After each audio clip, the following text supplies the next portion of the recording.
İlk önce hayırlı olsun.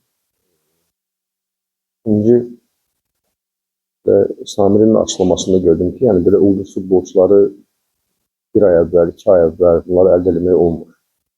Daha görsən, situasiyalı birdən-birə əldə etmək, ondan da maksimum istifadə edirlər və hətta deyir ki, 2 ay evvel oyuncular indi razılaşma qiyməti də olmurlar.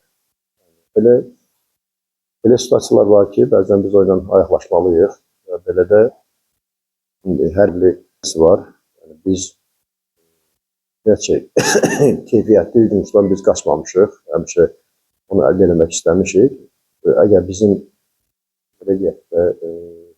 ümumiyyətcə sistemimizə uyğun olarsa,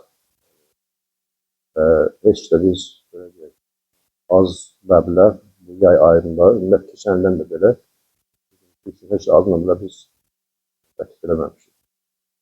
Onlar ki, xeyli böyük məbləğlər təklif eləmişik. Sadəcə alınmadı və bir boş gəlmək istəmir. Bəzən klubu görsən, daha da səninlə oynayır. Bir razılaşır, 2-1 yox, bu qədər, 3 bu qədər görsən, biraz daha qeyri-ciddi söhbətlər olur. O belə biz həmişə keyfiyyətli futbolçu üstünlük vermişik. Əgər qarşıda da belə bir şansımız olarsa, biz də istifadə edərik. Amma belə biz özümüzə uyğun, həm büdcəyə uyğun, həm də komandamıza uyğun qarşılıqlı addımlar atmalı. Çəkinmək? Yox, əksinə maraqlı. Belə oyunculara qarşı oynamaq, digər mənim oyuncularıma əlavə motivasiya olacaq.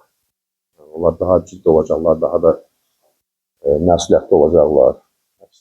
Əsas biz futbol azarkeşlər üçün oynayırıq və azarkeşlər sevinsinlər, ulduz futbolçuları görsünlər, çoxlu qollar görsünlər, yaxşı, baxımlı futbol görsünlər.